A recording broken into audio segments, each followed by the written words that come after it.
Safety Net Studio presents. After coitus, I just kind of looked at you and said, "You're pregnant." I remember you. No, you did this. I'll be honest. Let's be honest here. That's the one. It was like a week after the conversation. And Nailed sure it. Enough.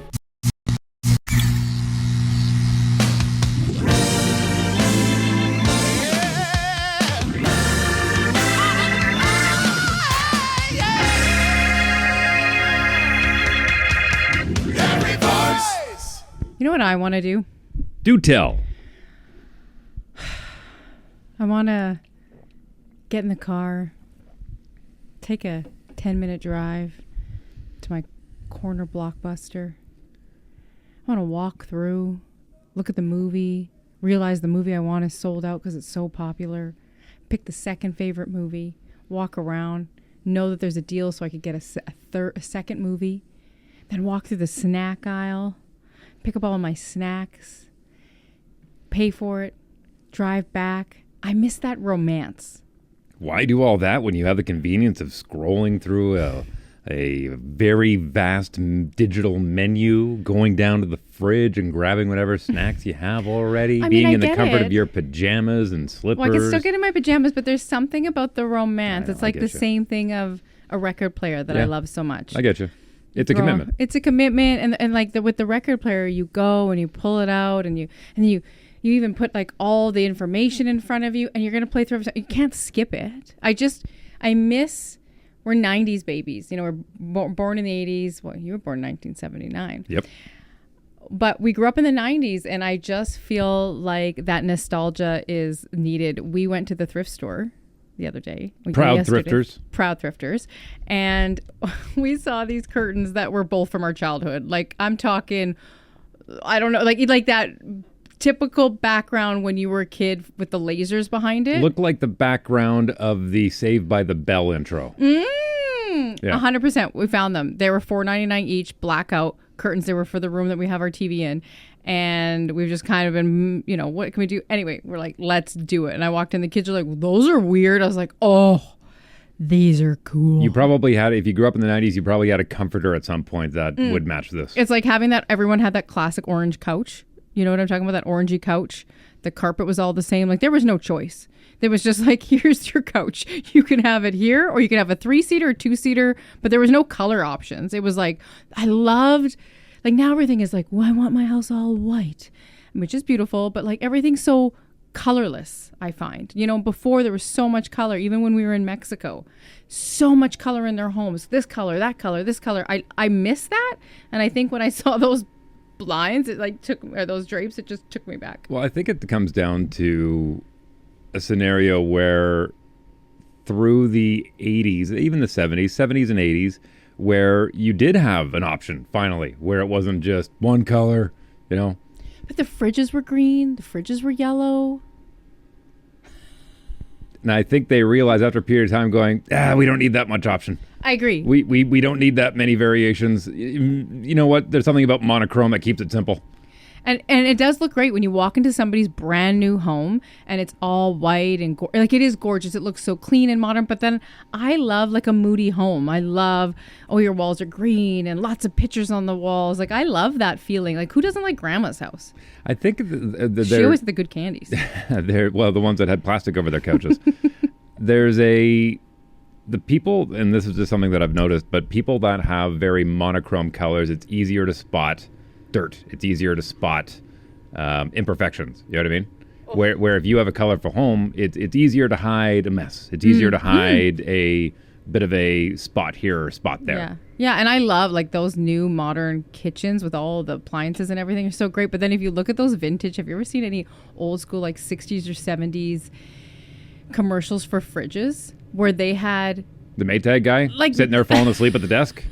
Because they built things so well that they didn't need to be fixed. Every 5 years, you're replacing your new fridge or your new or washers and dryers. The worst now. They last 5. Would you like your 5-year warranty? Yes, I do. Cool. It's going to be up in 5 years, 4 months, and then it's going to die. But the old school fridges with the handle, because I know everybody knows somebody who has that fridge still in their garage. We all just moved it to our garage. But it had like every little holder. They thought through everything. in those kinds of fridges. Yeah, the ice box is a bit of a pain in the ass, though. That thing would always get way too. Yeah, I mean that's a good update. Yeah. Is that now that you can just go to your fridge? Yeah, and get ice. now they have monitors on your fridge where it'll tell you without even opening the fridge door, which is a good energy saver. It'll tell you what you're short on because it has measurement plates on everything where it's supposed to go. If the juice goes here, milk goes here, and you can program all those, and it'll tell you, hey, you're half out of orange juice. Do you want me to add that to your grocery list? Like, I mean, give me convenience or give me death. This stuff is amazing, but they're not built to last. No, I don't think so. They're beautiful.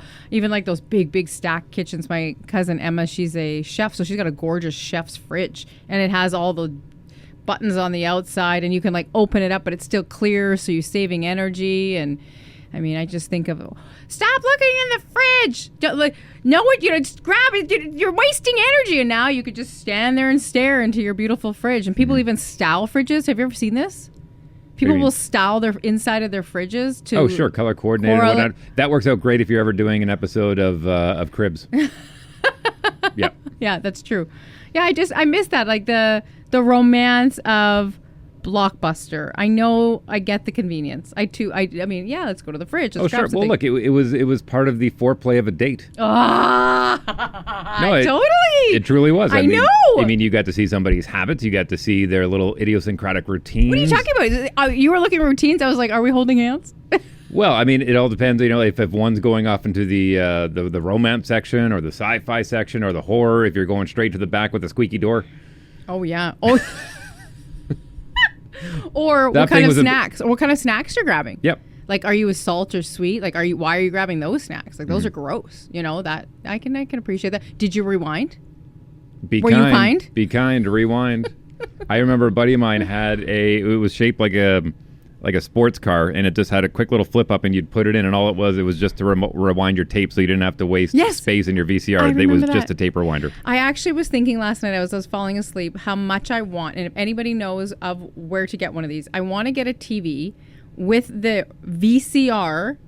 I had one of those. VHS? Yeah. VHS player inside, like it's all one unit, not very big, so that I can put that in one of the boys' rooms and the only thing they can watch is that. Like, I just think that I want to just roll it back. I mean, I love some of the conveniences, but right? With just those old school, you go to the thrift stores, I could buy out for $20 my whole childhood's VHS tapes and movies. You know where some of the best hoarders in the world is Hollywood, because when they have to recreate a set from the 1970s or 60s or 50s, they have all of that tech and variations up the wazoo of whatever they need to recreate a bedroom, a scene. Like, they've just wazoo. Sorry, I gotta go back to that. Wazoo. And they've got all that stuff, and nowadays you don't even have to, because they've got these incredible rotating 360 back screens that create a landscape behind you. So no more blue screens, no more green screens where characters are acting, trying to play pretend. They can actually recreate a full scene behind you. We've come so far. But that's why I guess I miss it. It's just part of the childhood. I'm at that age. I'm at my... Tell me you're old without telling me you're old. Yeah. This used to all be land. I think the difference now is that you have the choice. You can engage in this modern technology, or you don't have to. You if you want to live back in 70s technology, you can. You can. It's harder. I think most people have their email on their phone. I don't. Your dad is really the true blue player of the originals. He doesn't have a cell phone. Mm-mm. He has a landline. He doesn't have an email. He doesn't have a computer. Mm-mm. Like, your dad really does live in that bubble. He's a hermit. Right. He's a hermit. And then there's somebody like yourself who loves AI, loves all the technology, was waiting for us to be able to get like a walking robot. I mean, years and years ago when we lived in West St. Paul, we had a robot lawnmower. Do you remember that? Yeah. It was so cool. They set it up. I mean, I was so like, what are we doing? And then I remember one time falling asleep after we got it, and I thought, what if this thing comes into the house and tries to murder me? Like that. But I will say, man, was it cool. Was it really, really cool to just see this thing dock up? You had it set on a timer, and it would just cut my grass. It worked the same way as a Roomba. It would, and you had to plant, like, if anyone understands how invisible fences work for dogs, you bury a line underneath your lawn, and then the robot understands, the lawnmower understands it can only go so far. Then it just cross cuts and understands where everything goes. And then, like you said, just like a Roomba, It was goes awesome. back and talks, and it would just snip the tops and just keep it at And one I could keep it level. I could keep it wherever I want. I could always set it. And I'm a lawn person. Like, I love cutting the grass. You know this. I love working in flower beds. I love all the evergreenness that you could get. Like, I just love it all so much. But that was pretty cool to have. Because, I mean, cutting the grass, we had a pretty big backyard, and it was a push lawnmower, and you're like, oh my gosh, it was about a half an acre. No, we didn't. We had the Michi brothers. But no, after that, I had to push it for the next year. And then we got the robot. And then we got the robot for a while. But anyway, Shout out to Mark Nanoski. Yeah. That's who brought it. Yeah, I still have a lawn now. If we could try and do it at this one. But I think it was good because it was in the backyard. I feel like would somebody steal that? That's what I thought of. That's where my brain went. If I put it in the front yard and I'm not home, would somebody go whoop and take it? Well, we live in Winnipeg. We live in Canada. We live in North America. We live in the world. We live in the world. Yeah. Yeah. I mean, there's porch pirates, right? They'll take anything. Yeah, you're just sitting there just watching it. It's got a camera on it. But anyway, it's a really cool investment. If you're somebody who's got, like, in your forever home and you're thinking of that was a great. That I thought was cool. It was a treat for sure. I'm not a big fan of a lawn. I know you're not. Well, I think the lawn could be used, like, especially it's a waste. I think the front lawns could be used better for food. I definitely think we should be. Everybody, that's one thing we learned when we lived in Kamloops briefly, is everybody's front yard produced trees or fruit or vegetables. The theme out there was, if you're going to have foliage or if you're going to have trees, make sure it produces. It's not just a pretty tree that gives you leaves. Make sure it gives you fruit. Make sure it gives you nuts. Make sure it gives you something. And most people used up their front lawns for raised gardens. Yeah. And it was incredible. That's something I'd like to do in this house, is get some more raised gardens this year. I mean, we moved in late last year, but for food or flowers? Both. Okay. I mean, I love flowers. I mean, and I'm so grateful. Thank you. But I also think for food, I think it's really, really great. I remember somebody saying you don't have any friends if you live in Kamloops if you have to pay for your peaches. Yeah. Because everybody had peach trees. And I thought that was really funny. But I thought it was great. And even if they had too much of it, they would put them in a plastic bag. Or I guess, no, it wasn't plastic. But they'd put them in a bag and say free. And you could just grab them off people's lawns. I thought that's community. I like that. Mm-hmm. I agree with you. Mm-hmm. So I can plant some raised beds. Speaking of community, I came across something, and this is a bit of a diatribe, but we were watching a video the other day where MrBeast, a.k.a. Jimmy Donaldson, who, as you know, we're big fans of him in this house, and the incredible success that he's achieved, and the philanthropy that he does, philanthropic, I think that's what I'm looking for, philanthropic endeavors. He's a shining example of what Gen Z is, I think, where they're really kind of using their smarts to be able to change the world in different ways. And he said something where he was doing a Wired interview where they peel off the questions, the most answered or the most searched questions on Google about himself. And he talked about how he doesn't necessarily care how many views he gets. What he cares about is how people feel after, and what the reaction is to it. He goes, if there was even 10 people that reacted to it positively, I'd be more excited about that than 1 million people who watched it and didn't like it. And I got thinking about that, and we started doing the show, almost like 3 months ago now. I think we're up to somewhere around there. And obviously we would love to be able to have this be our main source of income, and we would love to have it littered with sponsors, and we would love to have views, and make sure that we're bringing in a revenue on YouTube. And I mean, that's the ultimate goal, is for the ability for you and I to sit across the table from now until we perish. Oh wow! To be able to share the tea out later for when we're in our 80s. Sure. Yeah. I mean, to be able to do this would be a cycled show for 40 years. Hashtag goals. What a dream come true. How cool did I just sound? And and be able to sustain our revenue that way. That would be incredible. But you came home the other day and told me about a story of some people that are at your gym and started watching this podcast and took a page out of a challenge that we're doing of staying sober for a year, and decided that they were going to do it as well. And you've told me a couple times that that's happened. And there's a few people that have at my gym, and people message me. Yeah. And it's reminded me of things that I've done in my radio career, where I just think it's kind of like, no, whatever. I'm just going to do this because I think it'll be funny and whatnot. And then people go, hey, I did that because you did that, and I go, geez, there's a lot of weight in what we say, and it kind of came to fruition where Jimmy said he's got 480 million followers, but he only cares about like how do you feel after, and so to me that's extremely important. It's extremely important that people take something out of this show. I think that's really cool. I do understand the responsibility in that, and so as much as I would love to be able to have the income rolling in for this show, I think that would be incredible. The fact that we're able to even not change but inspire other people, I think that's a huge win. Yeah, for me it is. I agree with you completely. When I hear somebody say, "Oh, I listened to your show, and we stopped drinking," I'm like, "Really? Like, yeah, we're gonna give it a go, even if it's for a month." Or, "Hey, I noticed how much you work out," and like, I agree, and it's fun to it's an honor. Well, and on the heels of that, somebody in our life, speaking again of community, somebody in our life who was very inspirational for a lot of the decisions that we've made over the past 5 years. Somebody that by the name of Dr. Vaughn White, who is our family chiropractor at Kildona Crossing, and has turned into a friend. And I bring this up. Also, one of my favorite names in the world. Vaughn and Frank are up there. Like, they are top tier for names. Vaughn and Frank. If I meet a Vaughn or a Frank, I'm always like, yeah. Good to know. Yeah. I'll keep you away from Vaughns and no, Franks. No, don't mean it like that. I just think they're fantastic names. They're classic. And I'm going to compare Dr. Vaughn White to a old high school teacher that I had. His name was Dr. Phil, or not, he wasn't a doctor, sorry. Dr. Phil was your teacher? Oh, this explains so much. His name, he actually looked a lot like Dr. Phil, believe it or not. Yeah, but his name was Phil McKay. And was he Irish? Oh, sorry. Nobody puts these guys in the corner. His name was Phil McKay, and these are all mine, by the way. He was my English teacher up in Father Mercady High School in Fort McMurray, Alberta.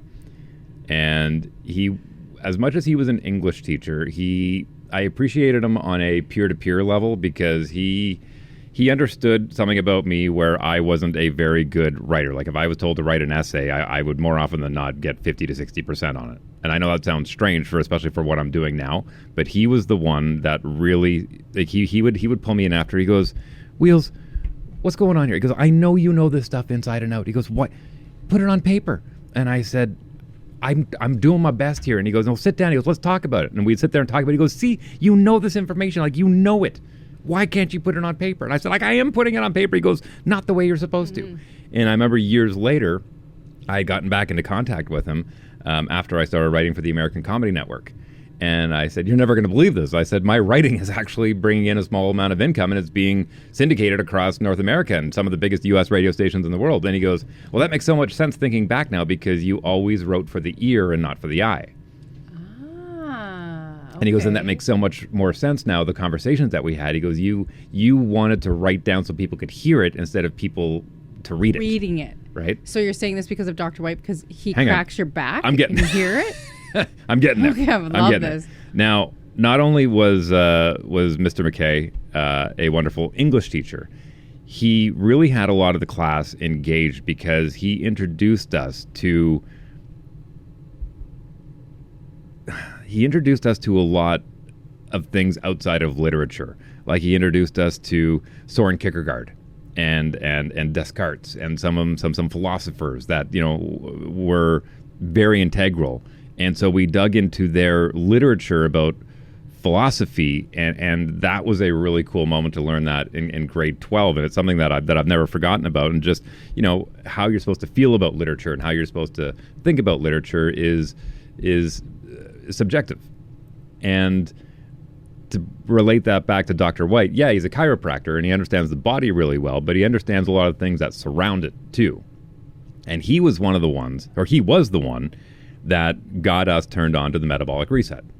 Oh. And so although he is a doctor, and I know there's a lot of speculation around whether or not chiropractors should have their... Who speculates that? A lot of people. Well, look at it this way. A lot of people think that if a chiropractor can have their PhD, then why shouldn't a physiotherapist? Okay. And a lot of it comes down to politics. Like even dentists. People are like, "Are you really a doctor?" I mean, like when you think doctor, you think lifesaver. right? Yeah, but chiropractors are lifesavers. In different ways. Absolutely they are. Now, I said that as a joke, but so as much as he is a PhD in his craft, in his field, he has expanded his knowledge, and he is an extremely smart man. And he turned us on to this thing that I know, again, talking about influence, a lot of people have reached out from me talking about it on the radio show and us talking about it here. We did this 4 years ago. We've done it a bunch of times, and the first time we did it was about 4 years ago. First time, I would say no, maybe even longer. 5 years or ago. 6 years ago. Yeah, actually, yeah, you're right. Wow. Yeah, it's been a while, and so the idea is that your metabolism is a system, no different than, think of it like your CPU, and every once in a while you need to restart your CPU. Or you know what I mean? You need to go out and clean out some files. You need to go out and make sure you have enough memory. That's why for the last 2 weeks we haven't had a second camera shot, because my phone was so full of video. And we figured it out. We went in. And we figured it out. We cleaned it out. We went into the roots of it, went into the guts and figured it out. And the same way as the body needs a reset, and I have found myself in the month of February, because there's 28 days in it, which is the exact amount of time that this metabolic reset, the parameters of it need, is I'm going to be doing the metabolic reset again. Now, the idea is to completely reset your metabolic system, because your body gets so used, no different than a computer, of just filtering the same stuff in, same prompts all the time, and it's kind of giving it a shock where over the course of 28 days, you set it back to zero by eating nothing but meat, cheese, and eggs exclusively. And if you don't like that, you can go cheese, meat, eggs. But you can also eat piggy poofs. Which is... But only 2 weeks in usually. Which is meat. Which is meat. And sour cream.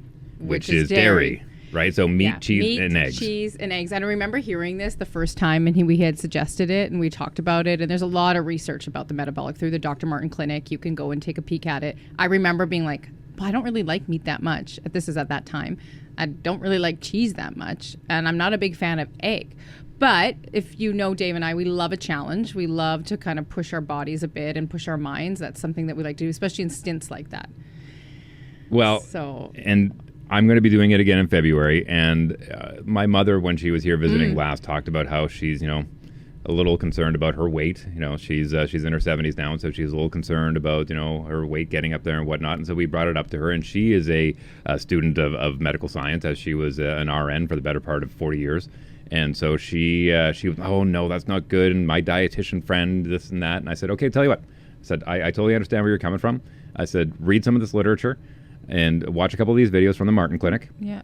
And give it a shot. Like, at this point, you've tried other things. It doesn't seem to be working for you. Try it. Yeah. And it comes, you have to take supplements with it, and make sure you're taking your magnesium, make sure you're taking, three supplements you have to take. Yeah. There's, and you got to make sure you're taking those to keep up with your like a probiotic for your gut biome and whatnot. And my mother's down 20 pounds. Yeah. She's down 20 pounds after doing this. My mom did it. She's so happy. My mom diabetes has ran in our family, on our side of the family, on my mother's side. And so she was borderline diabetic for years when she was living with us. Mm-hmm. And at that time, we decided to do it, and we did it. And my mom also joined us on this 28, because you do it for 28 days. And then the idea is afterwards, you introduce a new food every few days. Yeah, usually a vegetable. Usually a vegetable, a green vegetable, and you just start slowly introducing food back into your diet. So then it's a really great way to test your indigestion and everything. Like, oh, that food doesn't agree with me. I put that on the list, right? So she did it, and she also, my mom had lost quite a bit of weight too, and she was able to get off some of the starting points of her diabetes medicine. Like, she had just started kind of some little bits of stuff, and my mom she's still predominantly eats that way. She's probably about 80%, and then veggies and the odd time a little thing, but she really lives that metabolic lifestyle. Yeah, and because you can't live on it long term. Like, it's not. They don't suggest it long term. It's not sustainable. We're not suggesting. It's not carnivore. It's just 28 days reset, and then you start to introduce food. Right. Like, again, going back to the computer, you don't restart your computer every 5 minutes.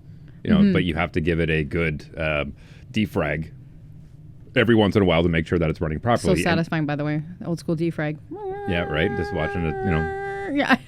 So satisfying. Well, I'll give a perfect example. The computer that I'm using, it is an older computer. It is, I've had it now for about 6 years, and normally people would be ready to, knock on wood. It's holding up, and that's because I feel like I do a good job of making sure that I reset it, I defrag it, I do all the things that need to be done.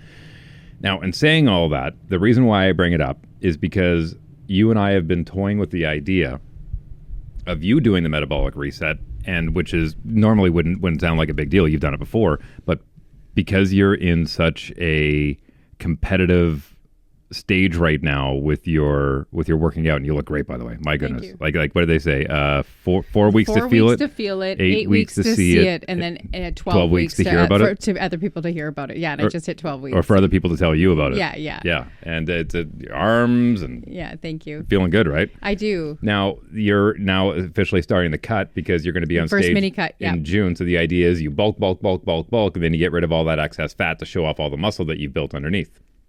Right. And the diet that they're putting you on, and this is a diet that's been in the weightlifting community for such a long time. Right. So the bulk was a lot of calories. I was eating about 2,500 calories, about 140 grams of protein, lots of dairy, which I've never really, when I say dairy, I mean Greek yogurt, lots of protein. And then this mini cut has me sort of switch to more oats. We've pulled dairy completely out of my diet right now. I hate to say the word diet. I don't love that word, my eating. No, diet.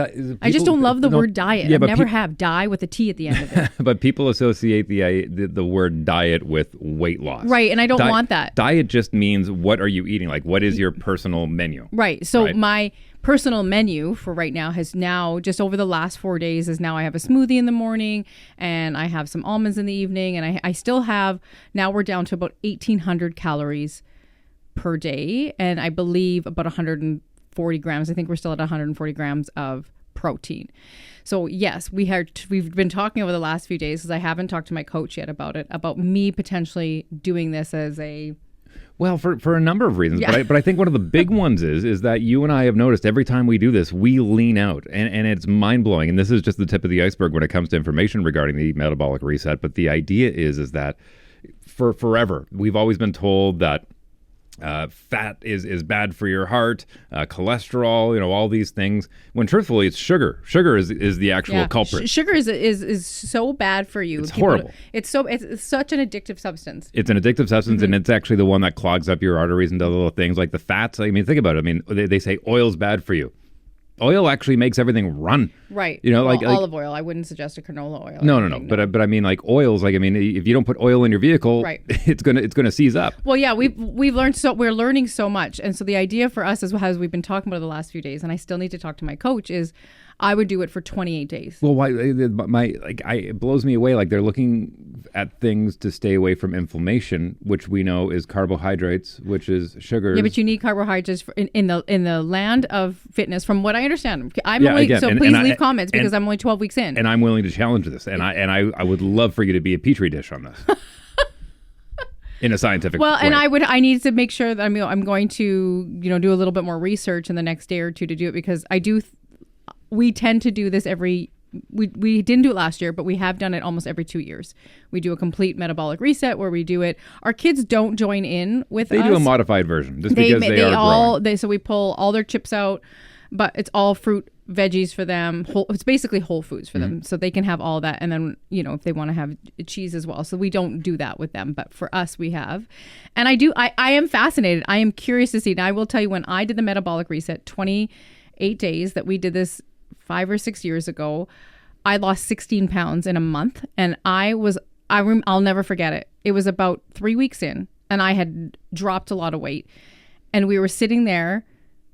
I had piggy poofs, which to this day I'm just like, I can't believe I couldn't even believe I was eating those, dipping them into sour cream, eating them with a side of steak. And I would lose, and I was like, I'm losing weight. I've spent my whole life thinking this and that. So I understand why you think I'm curious too, like maybe try it. The big fear I have, because I had lost so much weight, I can't lose weight too quickly right now, because then you'll get what's called spillage, like loose, crepey skin. I get that. So that, I think, is my concern, is that if I drop 16 pounds in a month, which sounds lovely, and I did keep most of it off for about a year, and then I slowly added a pound of, I'm concerned that if I were to lose that much weight that quickly, that it could potentially cause the creping of the skin. And so what they're doing is they're slowly kind of weaning you off and then bringing it down and down and down and down and down. Come down. Right. Yes. I totally get that. I just feel like maybe even towards the end, like maybe like the 28 days before your competition, lean out on protein only, because like we've seen the benefits of it. And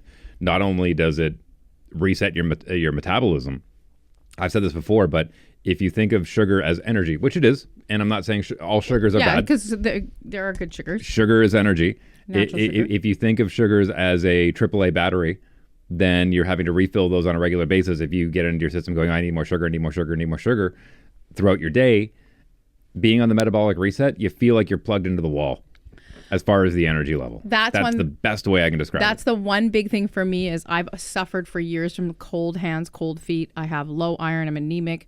I remember I couldn't get over after about 2 weeks on it that I was like, I'm warm. I had energy. Obviously that first week is tough because you have like a sugar crash.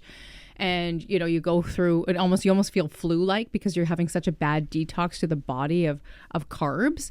But yeah, I'm curious too. I'm leaning towards it. I'm about 70% that I'm going to do it for the month of February because this whole thing is just an experiment for me. Like how it was a challenge. I stepped into the challenge. I was like, I want to do this. And then you start looking around and go, oh, wow, people that are in this challenge have been working out for 5, 3, 7, 8 years. And I'm like, oh, I've been here for 13 weeks. Let's go. So all of this is just fascinating information for me. What a way to kick down the door of the industry. Though, right? My gosh. I mean, I really feel like an underdog. And I did it my way. And I'm so proud to be on the stage because I know of other women from other coaches that are going to be there and how long, and it's a community, hi, how are you? It's a competitive community. Yeah, it's a competitive community. As it should be. But, and I never really played on I haven't played on any team sports. So it's all very new for me, and I'm like, oh, I'll tell you whatever kind of information you want to know. But at the end of the day, my coach said, yes, of course, be nice to everybody like you are. But this is a competition that you're in. Like you're trying to get an edge up on everybody because you want to win. And like for me, the goal at the beginning was, and it still is, stand on that stage, be proud of what the package, me, that you present. And that's the win. But then of course you get there and you're like, well, hey, if top three goes to Worlds in Calgary in October and, the first one gets a pro card, and then you start kind of getting into it and then it starts to get in your head and you're like, no, what was my original goal? Mm-hmm. Stand on the stage. Whatever happens after that original goal, if I want to continue, which I could let you know that I definitely would want to continue in this world and be a part of it. So for me to try on my first one and say, yeah, I did the metabolic because I know what it did to my body. I'm curious because one of the reasons we actually cut dairy out is because we actually thought that dairy was causing so much inflammation in my body because since the time I've started to now, I've only dropped about 6 pounds. But you've gained a lot of muscle. But I've gained so much muscle. Yeah, my muscles come up so much. And I wish I had the stats. I should have. I'll have them next week because I go every week. But there's a snowstorm here, so I didn't go to the gym this morning. Snowstorm. This is a full-on blizzard. Yeah. Phew. So I'm curious. I think I'll have the decision by next show.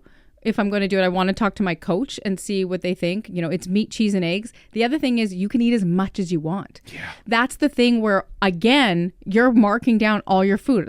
It's the how much is this? I always tell the coach, he's like, did you put it in? I'm like, yes, but I find it so frustrating to put in all of it in. I don't mind weighing it. I love that. But I'm being honest.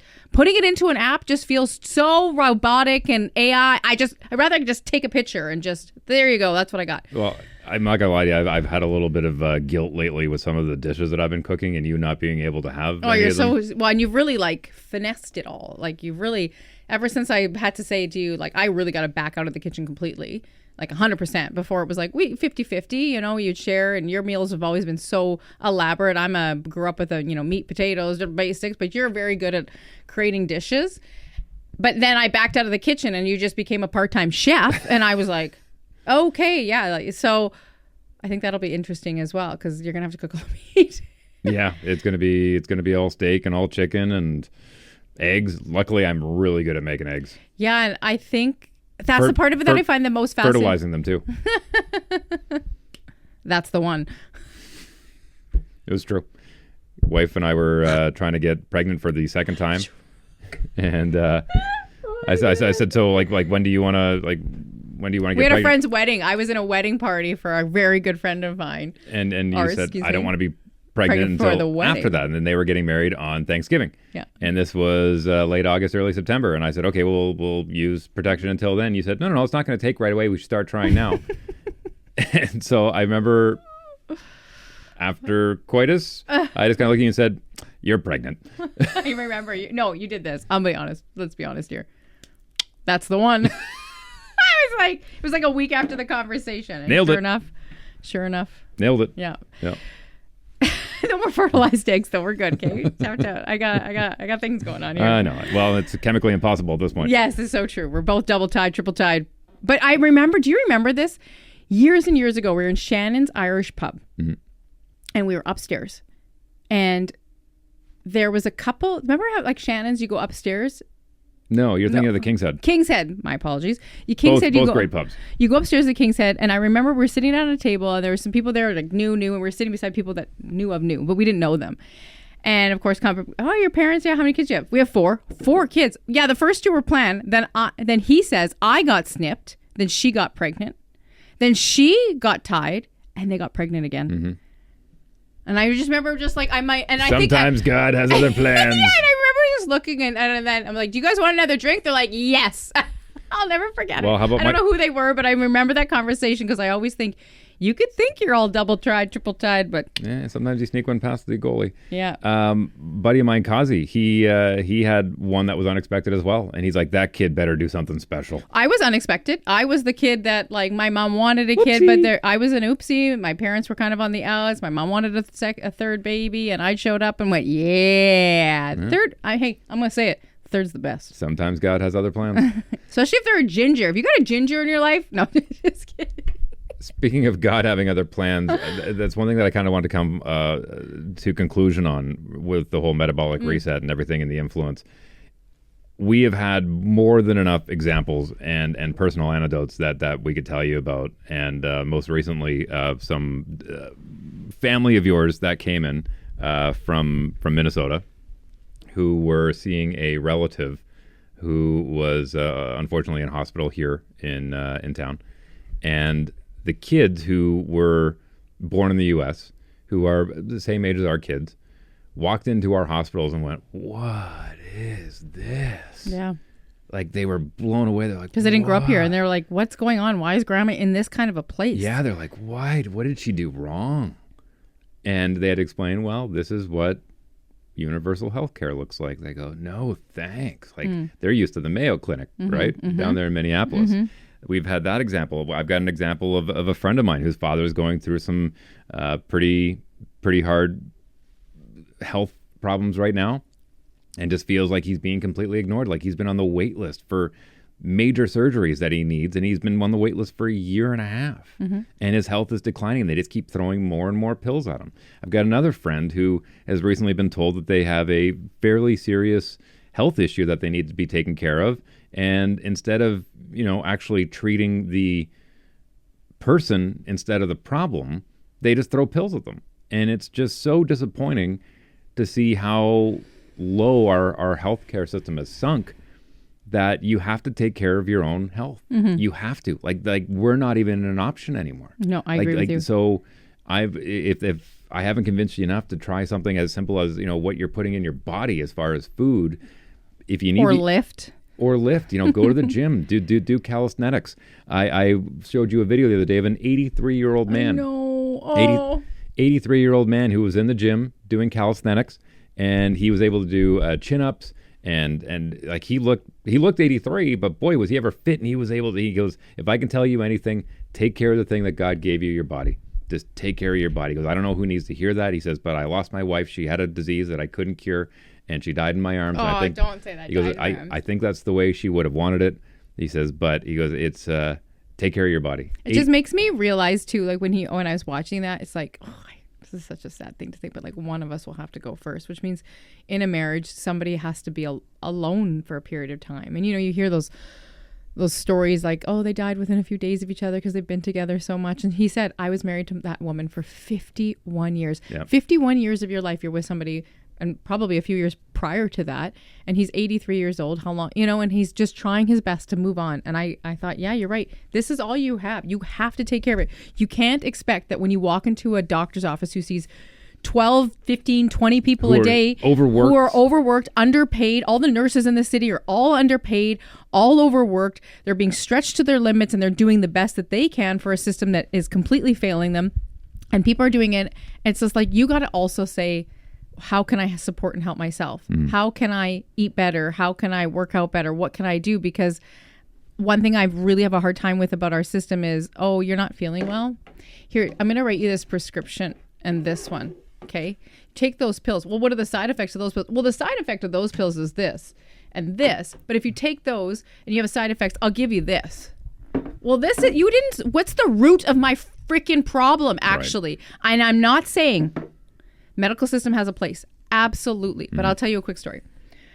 I was born with a bladder infection. Spent the first year of my life in a hospital. Pissed off. I was ginger raging right early.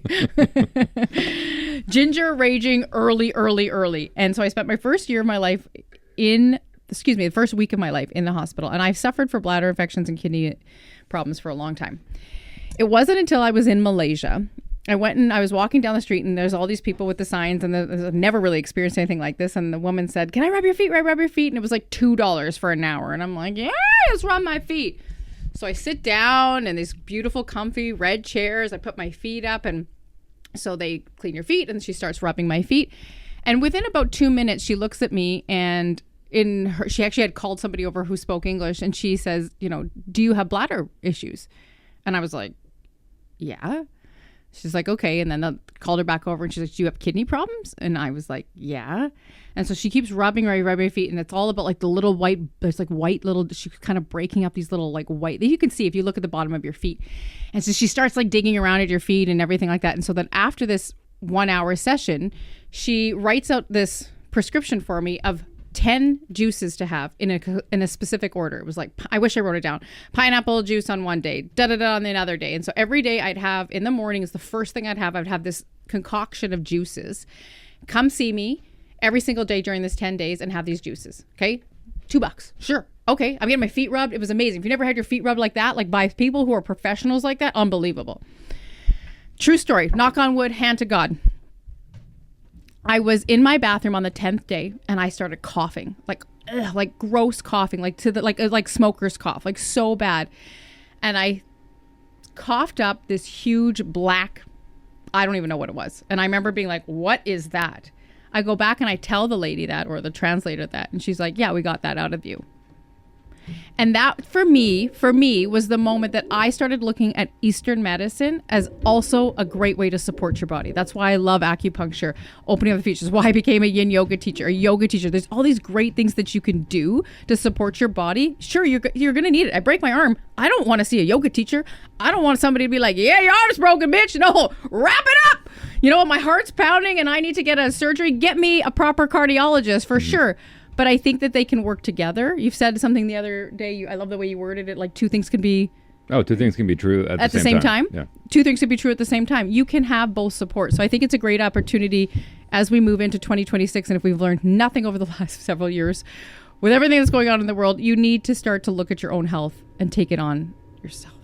I'm going to put a link down in the podcast description of both the YouTube version and the audio version if you want to check out more about the Metabolic Reset. And so you're 100% doing it. Oh, yeah. Okay. The month of so February. I will let you know. I'll let everybody here know if I'm going to do it next week. I'll talk to my coach. I think I'm going to do it. I think it's a good test. It's not like I can't stop all of a sudden. And again, for me, yeah, I think it'd be pretty interesting to see how it would work playing into the whole, like I'm 4.5, almost 5 months out, right? So it's only 4 weeks of that process and then I have 16 weeks, but I guess I'd be worried about inflammation coming back. I don't know. I just run to put on more muscle. I'm trying. Yeah. I lift shit all day long. And you're doing great. Thank you so much. Yeah, I'm really, I love the process for sure. Flex us out. Flex you out? Flex us out. Okay, well, next week, you got to watch my Instagram, by the way, because I got a pretty big sponsor. I get to announce it tomorrow. How do they do it? I love when people are like, they do that. You just did it. Yeah, I know, but like I don't look cool because my face isn't cool. But there's girls that do it at the gym and they like take a picture and they look so cool. And I just look. Hold on, I look ridiculous. Watch. I still don't feel like I have muscles yet, but I know they're coming. And you've tightened up. Yeah, definitely. You know, I'll be honest. I'm looking forward to the bulk now coming off, and I want to see what's there because that's. Somebody said to me while I was working out, I would love to do it, but I really don't want somebody judging my body or judges or people judging my body. And I was like, huh? And she's like, everybody judging your body. I was like, yeah. And it just gets in your head for a second, Here we go. 20 weeks. Thanks for tuning in. As Yeah. always, we appreciate it. Share, like, comment, subscribe. It helps. And you can reach out to us on all the usual channels if you want more information about the Metabolic Reset, or even Dr. Vaughn White at Kildona Crossing, or any of the other aforementioned people. That Yeah, we've we're going to talked leave about. some links of some of my sponsors in there as well. If you're looking for a real estate agent, if you're looking for jam or If you're looking to jelly, get out of the country and move to Mexico, contact me. I can give you a great idea of what it looks like to live in Merida. And then you need dog training. What else can we do? Maybe paint you a picture. We want to work out together. Yeah, it's good. And maybe by Maybe tonight. do your voicemail. That's my dream. I got asked by a company recently to do their voicemail outbound system. You know this. Mm-hmm. It hasn't come to fruition yet, but I was like, oh my gosh, because you know me. Candace Rae's goals of 2026. When I say wrap up the show, let's wrap up the show. Oh no, this is early. We're doing January. Oh, it'll be like, you know those cut scenes at the end of Marvel? Yeah, I put them in all the time. A rap show, and then it'll like play out, and then it'll be another 4 minutes for everybody. Yeah. Candace can't shut up. Okay, bye. Have a great week.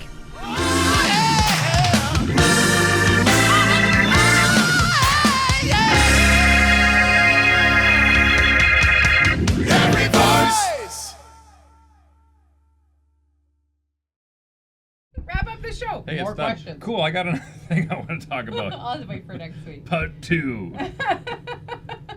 I'll wait for next week. I'm really curious to think what my coach is going to say. About the metabolic? Yeah, I'm really curious. I honestly think it could revolutionize that industry.